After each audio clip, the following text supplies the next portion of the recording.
Baindo, totelema, et c'est mon PC sur le monsieur Banda qu'on a vu, et pas Iwana Penza Bozwami et Belé.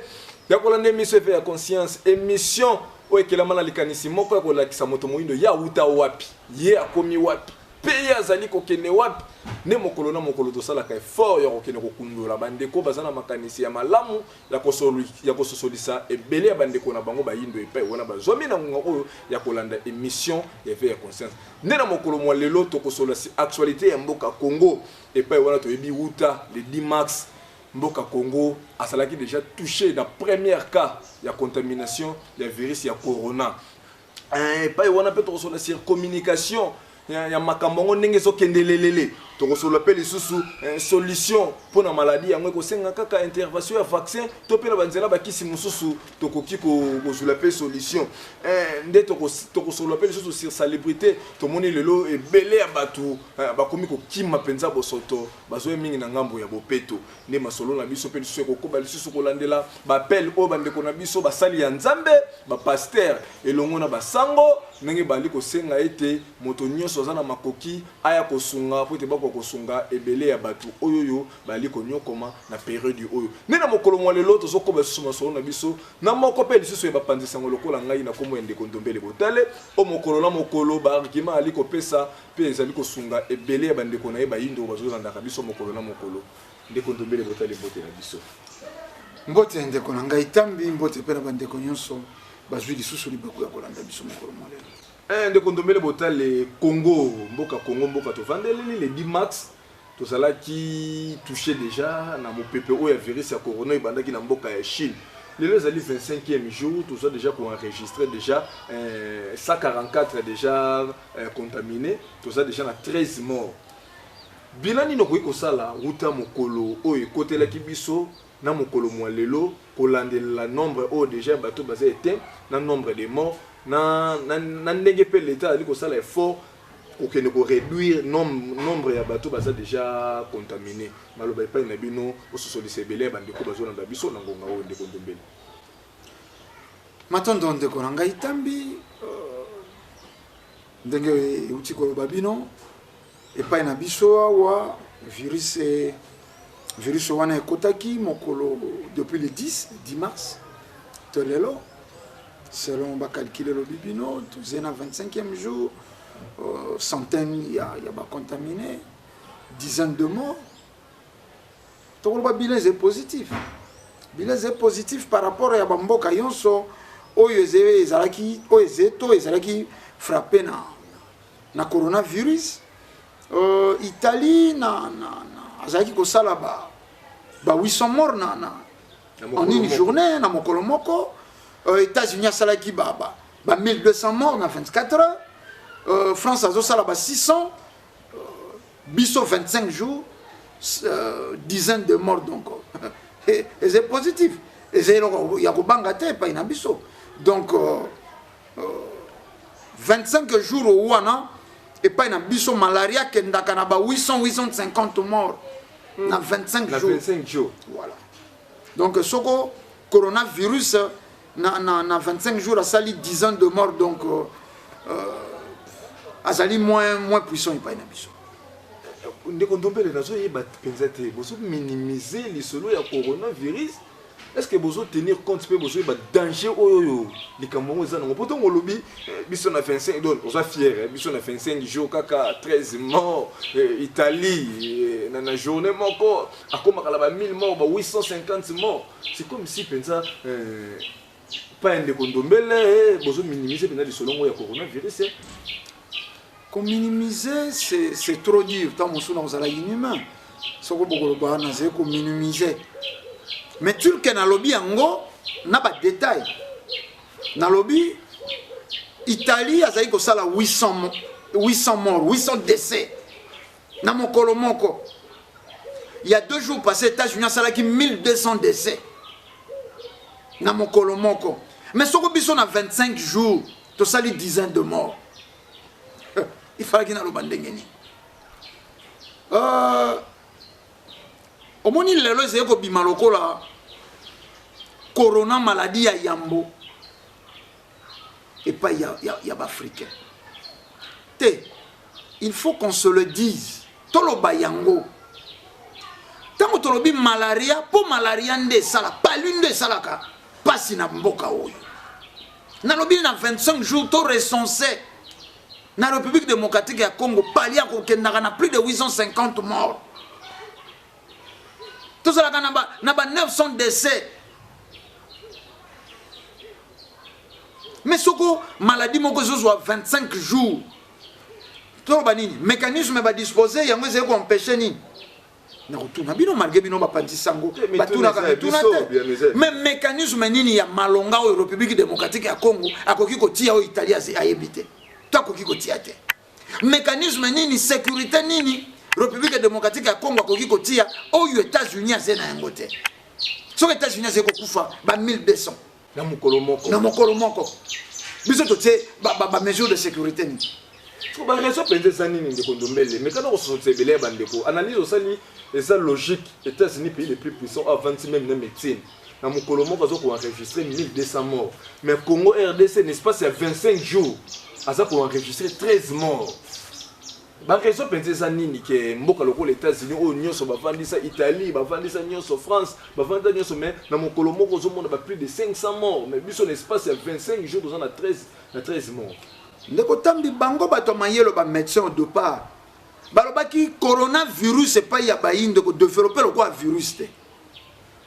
Et ko développer le quoi maladie.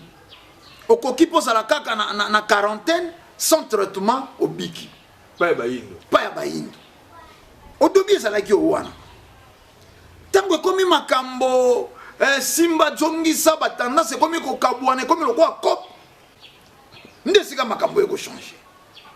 Mais soko biso moko baindo tozalaka na kisi te tozalaka na ba respirateur te na ebite soko na République démocratique ya Congo mobimba tozena na 50 respirateurs je ne pense pas te tozali na ba Chine tongaki hôpital monene na 10 jours l'espace à 10 jours Russie tongi États-Unis zeko tonga France salaki ba hôpital militaire biso tosali eloko te nini zeko sala maladie wana et se transmettre te tala ndenge to akana ngambela tala ndenge to akana zandu tozuwela ba mituka tala mituka tele lo to zeko welela kasi ba réseau eza nini te ba réseau zeko ke malade wana ndenge ba zeko bimisa yango pa ya bayindo yango te yango moko maladie yango ezeko s'annoncer que pa ina bino na zena ngana bokasi te malgré bozena eloko te bozena na ba prévention sécuritaire te mais ngande na zena nga makasi te ya ko sala bino na zeko sala libala bakonzi pe bayebi yango ndenge ozo sala analyse bakonzi pe bayebi yango to bakonzi bazana emoneli mususu bo bazomoneli la makabo ndeko tambi koloba bayebi to bayebi te bazé ba congolais analyse nga na sali bango fu basala yango soko corona zeko frapper États-Unis à mettre bango à genoux to kei na Italie allez bon mona ki na ba image Italien moko longoli drapeau ya Union européenne. Po basenga ki aide na Union européenne a pesi bangote. Mais na ba dirigeant na biso fomba mituna. Biso tozena nini yantina oyo corona tozeko koka. Tata. Corona wana et ça la 25 jours. Italie les cas qui déjà ba 5500 contaminés. 5500 contaminés na moins de 2 semaines. Bongo biso, ils ont maîtrisé pour l'année. Te ba dramatiser te ba pesa ba psychose te et si ka to komi e komi ko bangisa kolanda ba propos na bango okolanda na tongo ministre soko ya ninya ya lobiboy okolanda e bando koma lokola etumba moko batami na sima ya coronavirus communication pe to somo nango pe yiki okomona ndakisa tango balobi ke confinement ya ville province ya Kinshasa annulation na yango au lieu que nous avons une chaîne nationale, annulation d'un porte-parole, il y a gouvernement provincial, la ville provinciale de Kinshasa, encore le top Congo. Et donc on a créé qui, moi qui une chaîne nationale les alliés, tant on peut pas lancer des mesures, on a les cas qui na chaîne nationale. Mais quand on a des mesures, on a et que les cas top Congo, les chaînes nationales ailleurs pour information dans la top Congo. Les condominiums, tout le monde a tongo la moki ministre information le bindingi mususu. Bato baza na service technique ba lobi ndenge mususu to lobani bazo tâtonner mayoane ezate to ndenge nini to ezake bato baza di domaine te bazo kenda ko lobana sika bato esengela ki baloba. On a l'impression que bato wana bazo kolinga maladie wana ezala pa na biso. Pour en soi nalobaki yango na plateau na bino Nicoleleki le fait que ba reporter qui confinement et là on explique que tozé na maladie wana te soko réellement maladie wana ezalaki quelle que soit la situation sociale ya bato confinement wana ngagetika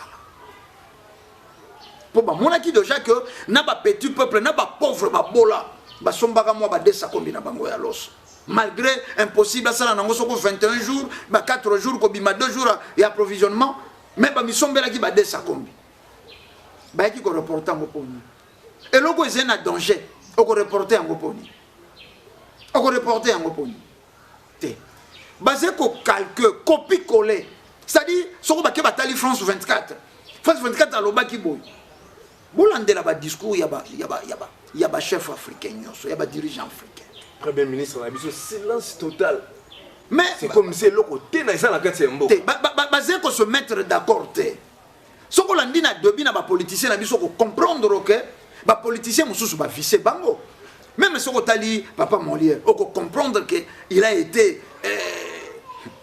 soko interpellé pour nani pour de part balobaki que maladie eza awate est-ce que tanga alobaki on a se akwiti te alobaki yango na batina mais nini sali ba interpellé nini sali tango boze ko mona e bolandaka nini ya moto lelo so boze ko tala pa Molière boze ko mona ke oya alobaki liboso yango utaki na kati na ye oya komi ko loba sika ezeo bazo dicter to balingi aloba mais bande ko baze ko landa basimbelo ko moko pour lelo balingi te to loba lokwa to ze ko loba to philosophie te to gobe nyonso to ndimo baze ko loba na biso to ki komi na ba arrestation ba interpellation soko lobi kuluna o soko kuluna virus oyo ezena ngo ya biso te ba bengi yo zo ko mona nani yo ze ko te to ze libre ya koloba oyo to ze ko mona to ze libre ya koloba ba ko faire avaler biso de n'importe quoi te mais c'est bien l'élite intellectuelle la biso baza wapi pour nous hommes ba docteur vangu ba télémaki pe ba meka koloba mais tu te ko mona silence moko boye ko mais boko mona que surtout na likambo simbi ya docteur vangu et sika boko mona ke ezena makambo moko batemi na sima to zena na situation oyo bato na bato et sika kuluna virus ali bato na bato baze ko luka solution na bango pas intellectuel na bango ezalaki na Chine abengi moto te akangi ba frontière abengi ba intellectuel na ye ba médecin na ye ba ju solution France ata soko asali appel na ba Kibé mais au début azeko compte plus na propre fort na ye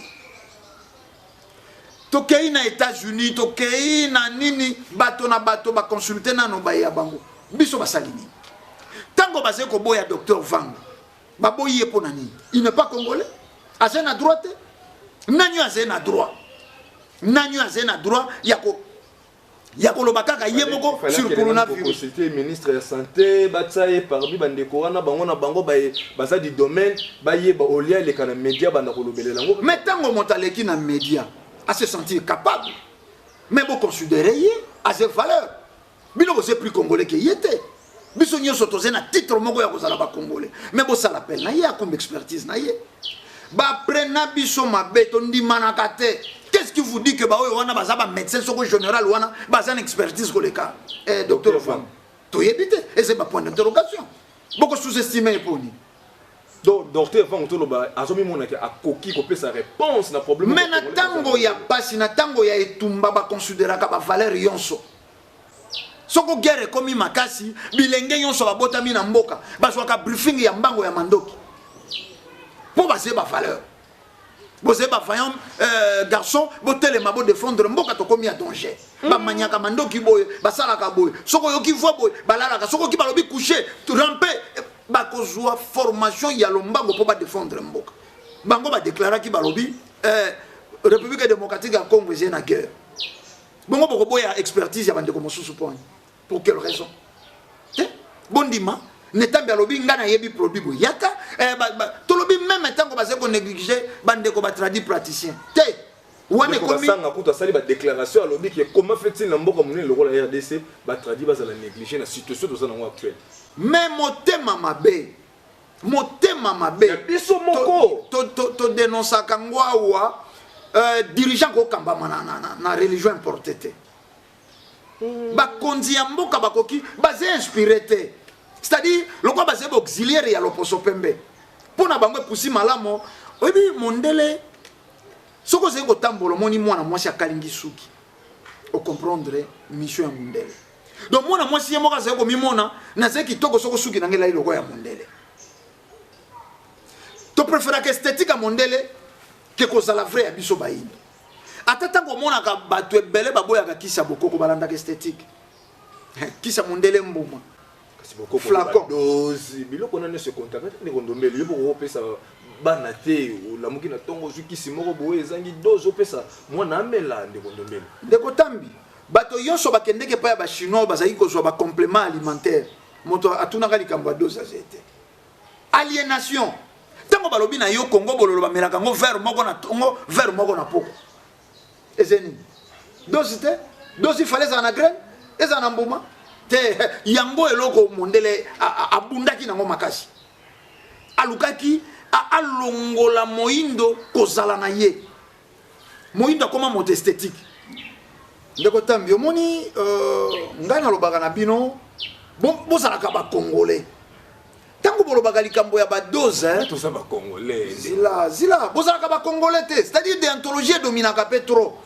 boyebaka makambo mosusu me bolobaka te mais talobi likambo ya badose c'est ça logique nauti koloba wa soko balobi jwa verre moko na tongo jwa verre moko na poko eza dosage te omoni esika touti bato fo bazongela bonzambe biso bayindo toradikaka maladie tobokoloko yango te soko balobi na yo mela Congo bololo mikolo misato kopo na tongo kopo na poko ezepo soko maladie wana ekei ezila lisusu ata bambula misato to mine ya mbwezonga me mondele soko azeko me bango bacapitaliste te balingaka komisala nde misolo na mitu ya bato na ba santé ya bato me bakeli bapharmacie ebelebele mpo nani me baze bacommerçant aze kopesa yo kiso ayebi ke ekoradike maladie te ekodose maladie nsima ya 5-6 mois mais ntango bato balobaka dose nani esi adiskuta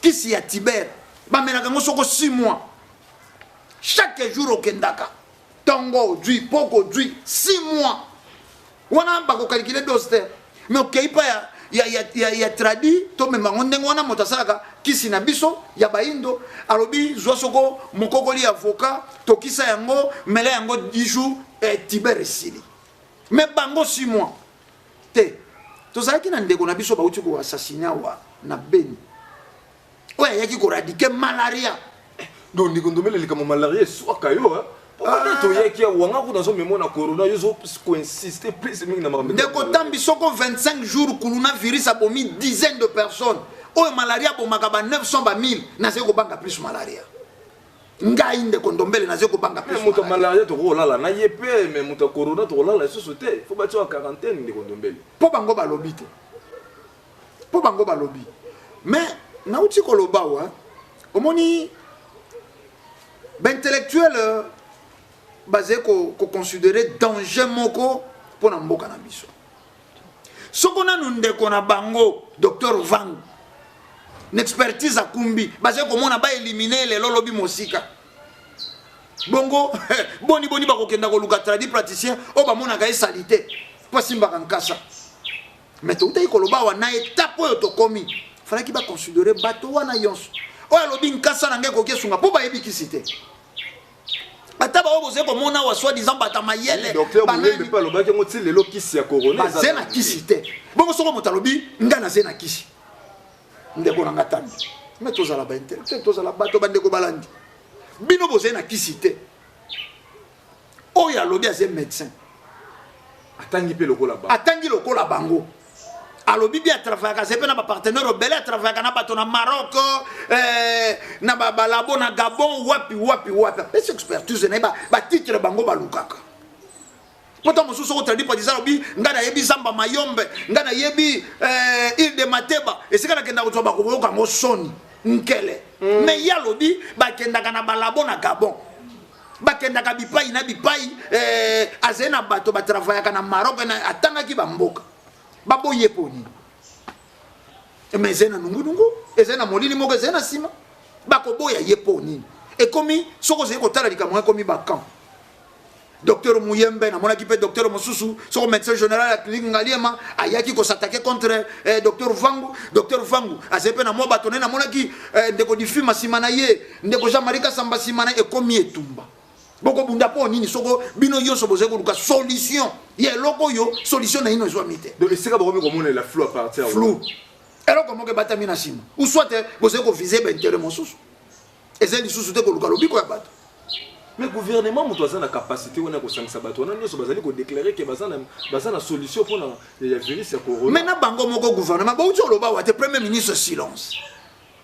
Na bango moko bayi gouvernement boze ko mona te ke zene loko moko batamina sima na debi ezala ki ndenge nini gouverneur a lobi boye ministre santé a lobi boye to zala ki awa deka ba moni na Katanga gouverneur a déclaré kuna bato bakota et ye na ina robe ba lobi te lokuta maladie ezala ki te kotite na Katanga maîtrise communication ezete to ezema be balingi baloba na biso nini balingi balakisa na biso nini ndeko tambi bandeko balandi toko boya te coronavirus ezeko existe toze ko mona ndenga paralyser bamboka ya Europe toze ko mona ndenga zeko kolelisa mokili mais na bamboka na biso baindo epai na biso baindo soko ali seka zete virus na kanda moko ndenga zeko frapper epai ya baloposo mosusu epai na bango toze ko mona na ba dizaine de jours ndenga zeko sala et pas na biso asali bongote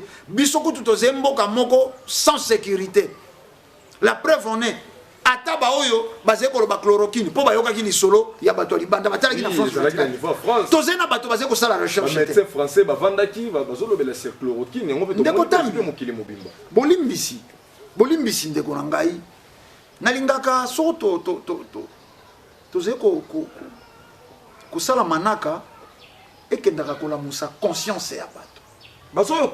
France a découvert chloroquine. Chine motalobaki a éradiqué coronavirus na ye na chloroquine. Poni ni France ameli yango mbala moko te. France a salaka chloroquine. France pa lobby chloroquine. Ezena ba soko ba molécule eko éradiquer coronavirus. Mais te siko France basé ko mela chloroquine était. Basé ko continuer ko kufa. Donc la recherche c'est continuer. Donc bandimi na parole non weshi. Te bandimité. Ba médecin na bango basangenaki. Ba lobi po bazwa vaccin ya coronavirus, il faut 10 à 12 mois. Ba médecin français et le cas qui n'étend. Et pas na biso ba weleri mbango chloroquine. Yango tolobi basé ko ta la France 24. Ba recherche c'est. Donc c'est la même réalité. C'est la même réalité. C'est la même réalité. Et pas na biso toza ouela kaka. Kuna balonga basé ko luka ba partenaire, biso pe toloki ba partenaire. Kuna basé ko luka bo, mais réalité y en face.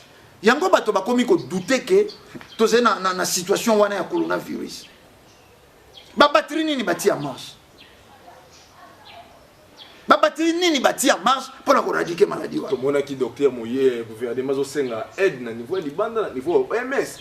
Ba ko assister to mona ki un secrétaire général ya ONU abaki ba rozala na ngambo ya RDC ba ko accompagner RDC to moni susu nini ambassadeur ya États-Unis d'Amérique ya zawa avec une enveloppe ya 5 millions pour na ba soutenir RDC alors biko to malgré mboka na ngai ezana ezape na kokoso na difficulté ya virus oyo mais to la kisabino ba congolais que to ça de cœur na bino azala ki lobi uti oleka mokonzi ya mboka yambaki ye olandaki yango pe na betando ndeko ndombele ndeko tambi mokolo moto asombelaka mpuku mbisi ezaka liwa ya mpuku moto akei wenze abimisi mbongo asombi matembele po ya bana ya asombi soko wangila asombi monguso akotia na wangila arezone pa bien nasombela mpuku mbisi wana liwa ya mpuku États-Unis a préparé ma cambona ye pour ya bana na ye ba américain to baka na bino ne mission moko États-Unis tambola kana deux principes les intérêts et la sécurité des États-Unis et des Américains. Donc tu as passé 5 millions d'intérêts. Mais tant voyez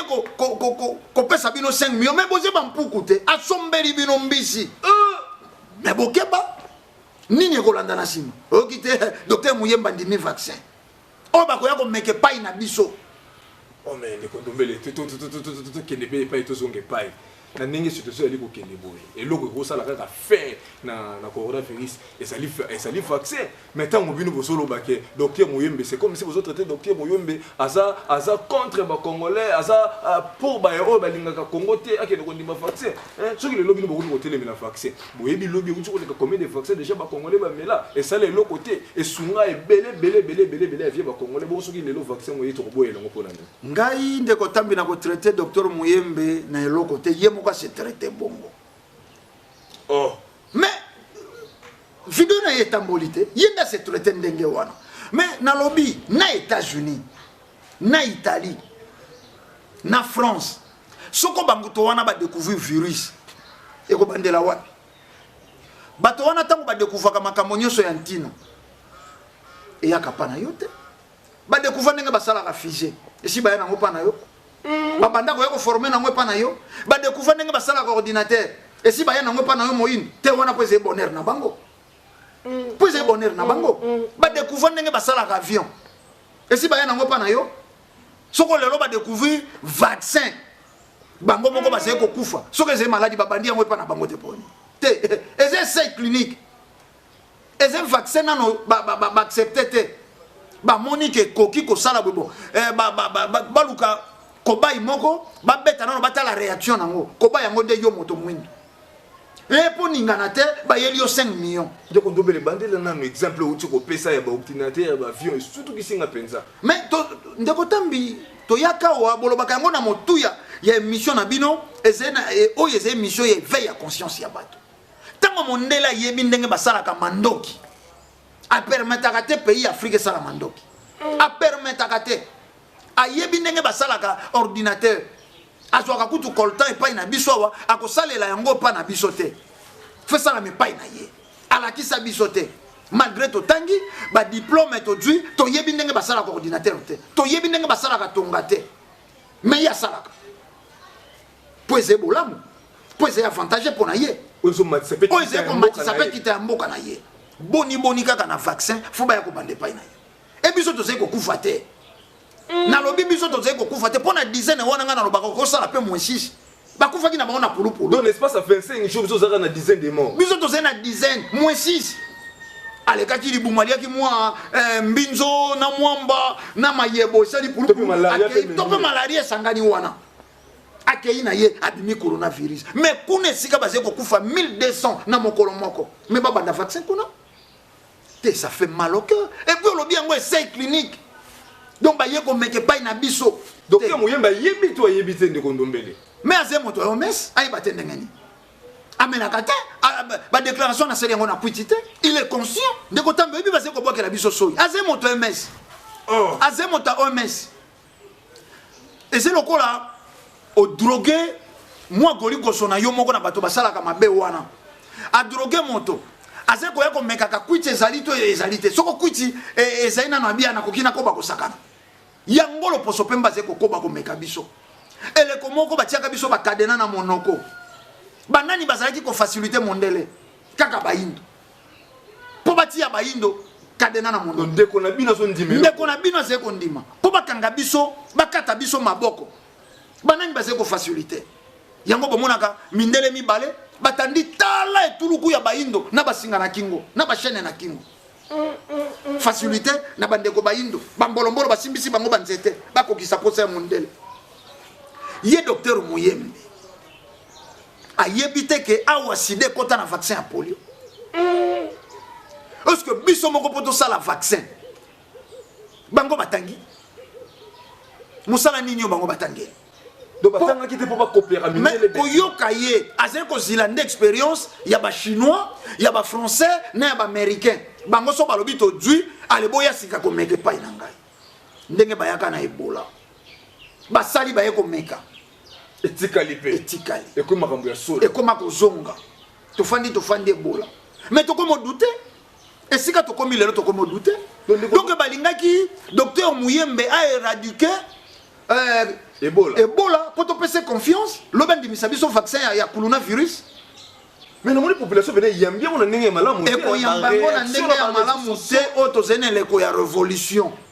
Tozeli sous te bateau balalisaki na kuiti ya fallu même mikoleleki. Na ba journaliste belé na zo mona belé na ba page na bango ba déclarer. Docteur Mouyembe revoir nanu. Tokoloba tout haut makambo eze kolobama tout bas. Très haut ou eze kolobama très bas. Trop c'est trop. Pour yakolia na komela ya bato moko te bakoki bandima de millions de personnes ba kenda boy.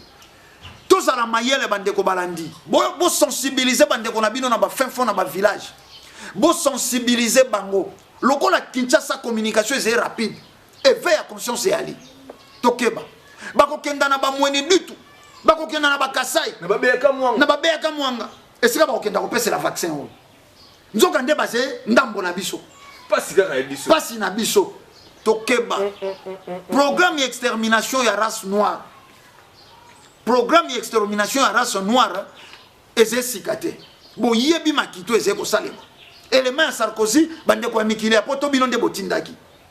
Alobi toko kenda na 9 milliards de personnes na mokili ko zala saturé. Respiration ko zala malamu te. Faut ko luka ndenge nini ya ko diminuer ba. Wana Sarkozy. Ancien président France. Ancien président français. Batuni yango. Nandingisa na bino soko bande ko bakolanda élément wana. Bande qu'on a régi pour sunga ba téléspectateurs bazo dans biso ebele la ngonga oyo soki bokoki ko balancer biso élément de kondombele botala uti ko bonjour. Vous abordez longuement dans votre livre le problème de surpopulation en expliquant qu'au moment de votre naissance nous étions 2,5 milliards et que nous devrions finir le siècle à quasi 11 milliards. Vous pointez d'ailleurs du doigt l'absence de débat public sur ce sujet. Quel est selon vous l'ordre de priorité face à ce défi gigantesque? Écoutez, je suis né en 1955, j'ai 64 ans. Quand je suis né, c'était pas si longtemps quand même, il y avait 2,5 milliards d'habitants. 2,5 milliards d'habitants. Sur moins de la vie d'un homme, la population mondiale a été multipliée par 3. C'est incroyable. Dans 30 ans, nous serons 9 milliards. À la fin du siècle, nous serons 11 milliards. Mais c'est fait. C'est-à-dire, quoi que nous décidions, c'est fait. Donc, le choc n'est pas un choc climatique. Il y a un dérèglement climatique évident auquel il faut apporter une réponse. Mais le plus grand choc mondial, c'est le choc démographique. Des dérèglements climatiques, le monde en a connu, qui ont conduit pour certains à la disparition de 80% des espèces du vivant. C'est pas pour ça qu'il faut rien faire. Au contraire, il faut faire. Mais un choc démographique, comme celui que nous sommes en train de vivre, le monde ne l'a jamais connu. Jamais. Dans 30 ans, le Nigeria aura plus d'habitants que les États-Unis d'Amérique. Au plus court, la Méditerranée, c'est 780 km, au moins large. On va passer de 1,2 milliard d'Africains à 2,5 milliards. Donc, je dis, la crise migratoire n'a pas commencé. Elle n'a pas commencé. Elle est à venir. Alors, on peut refuser ça, si on veut. Comprenez-moi. C'est d'ailleurs la première source de pollution, par parenthèse. Parce que vouloir promouvoir le développement durable sans poser la question de l'explosion de la démographie mondiale, ça n'a aucun sens. Je ne sais pas si vous avez été à Lagos, qui n'est même pas la capitale du Nigeria. 22 millions d'habitants. Donc si vous pensez qu'avec le tri sélectif, on va régler le problème de Lagos, c'est que vous n'y avez pas encore été à Lagos. Parce que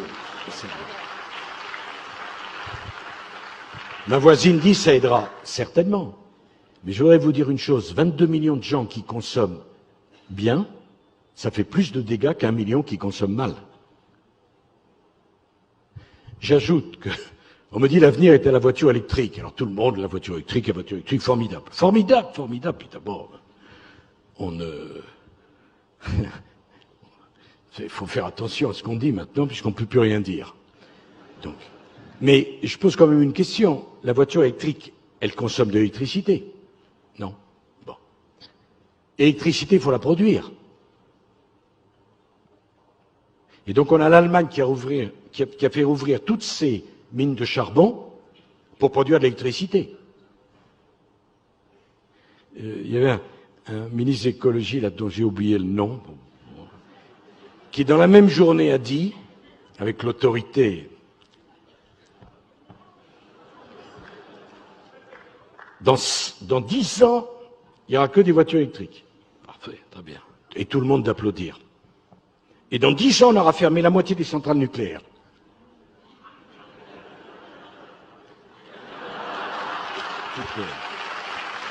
Parce que naturellement que les voitures électriques n'ont pas besoin d'électricité, c'est bien connu. Bon. Alors, le sujet démographique est un sujet, mais monumental, tectonique. Et savez-vous qu'il n'y a pas un organisme international qui suit l'évolution de la population mondiale? Il y a en matière d'agriculture une dizaine d'organisations internationales. Est-ce que vous ne pensez pas qu'il conviendrait de toute urgence de poser les bases d'une organisation mondiale qui suivrait l'évolution de la démographie mondiale? Alors, je ne suis pas du tout pour dire qu'il faut un contrôle des naissances, mais au moins, il faut prendre conscience du problème et essayer de le traiter. Déjà qu'on ait des éléments statistiques, bien, les Chinois, et on ne peut pas leur donner tort, ils n'ont plus les moyens de payer leur retraite, viennent de décider qu'on ne mettrait plus en place la politique du un enfant.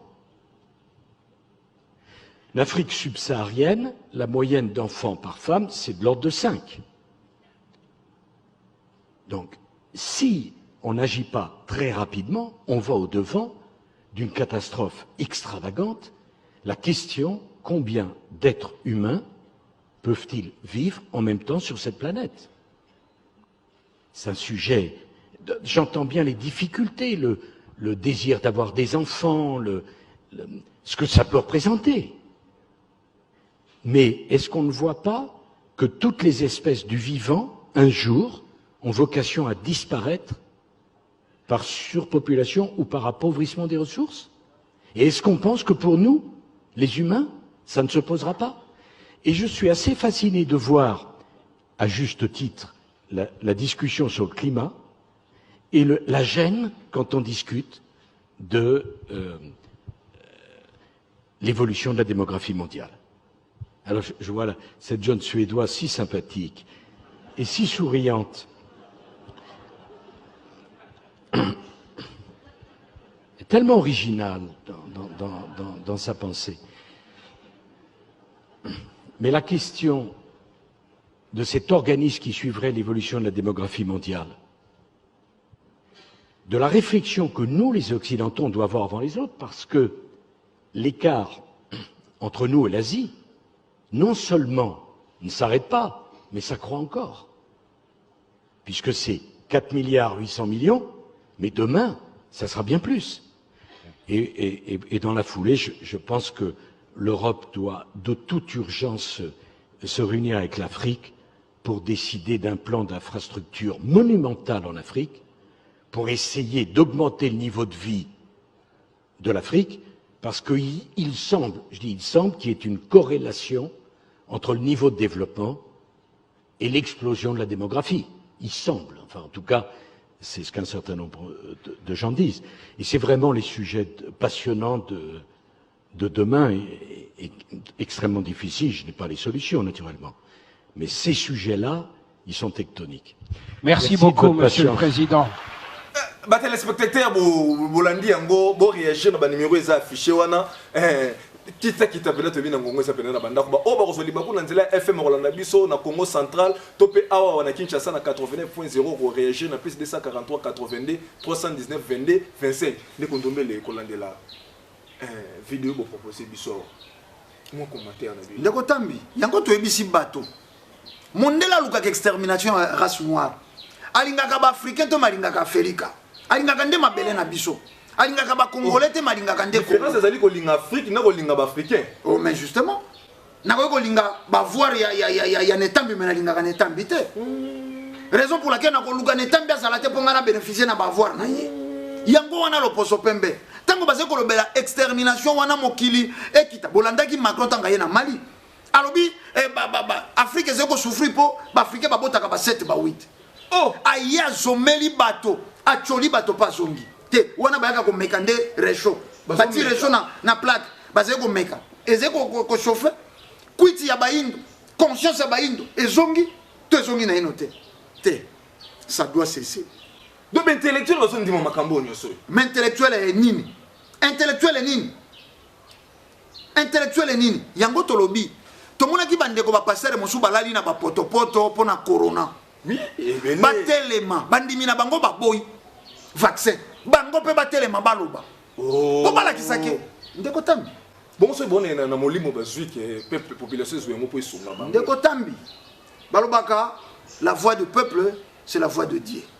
Mongongo ya population nde mongongo ya nzambe population yebi ke vaccin zeko ya koboma yo passer ko mona autrement te fo tokota omoni tango bayaka na vaccin erreur bato basala tango bayaka na vaccin bakotala te mwana oyo ya musulman mwana oyo ya nani te à part tant musube expatrié ba fanda kao poko mona ke vaccin ngoso ba ko betawa soko français za la ka ko swate ba chinois ba melaka ba chinois ba za la ka ba ko betama te ba ko vaccin te eza ya bino baindo eza ya bino baindo te tozala mayele babomi biso mingi mais combien de vaccins ya polio ba beta malaria esila te est-ce que bango ba docteur Muyembe bango ba médecin basali nini ba mituni nini ba beta ba vaccin pour malaria ya te éradiquer soko pali mais nini ezeko boma biso koleka malaria sila les solo botibetela ki biso ke sida ba kotela biso na nzela vaccin mais to tambola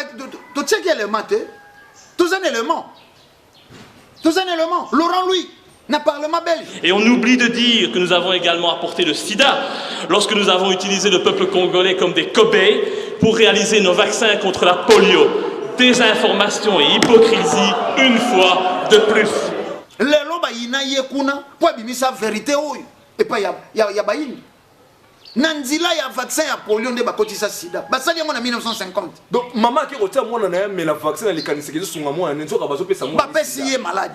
Ba yakawa kala biso ndeko tambi bato bazala ka prudent. Fièvre jaune uti ko silisa batwa en Afrique centrale. Angolais anga morgue.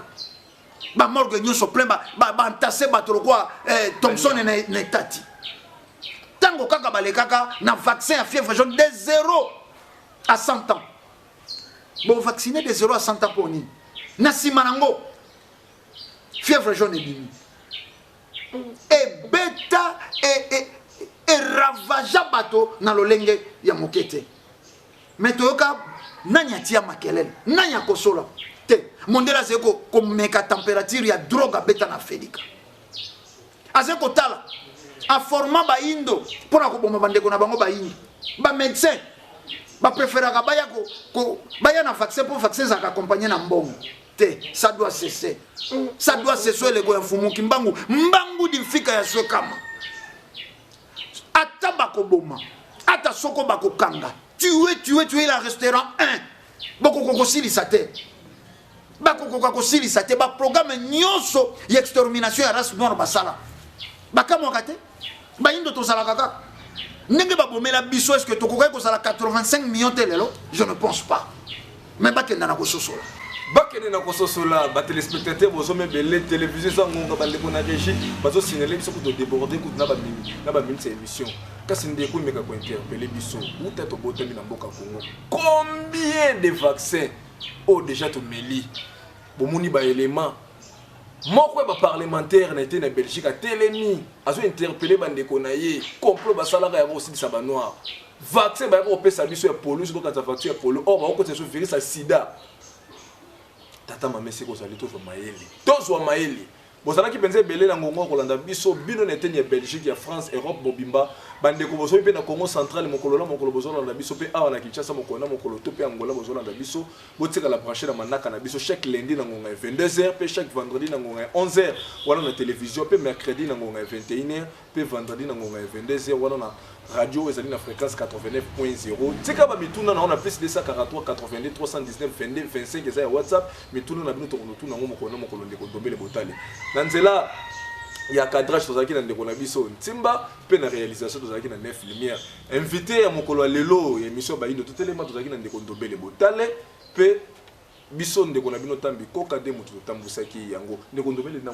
mwalo mbango okopesa bandeko numéro na bino ya téléphone pour bazo tungisaka biso mokolo na mokolo numéro ya singala bino plus 243 89 86 222 07 plus 243 89 86 222 07 na bino ba pasteur yeboze ko senga ba aide bino peto ko s'en charger na bino pour na église catholique nano sunga batote inondation sale man Équateur au sengi aide mbongo yo twa ko kenda ko tiaka to ko zala na bino to bande ko botika la kaka bwashira manaka la biso mikolo na kimya nzambe za na bino to kutani na poso oyo ezali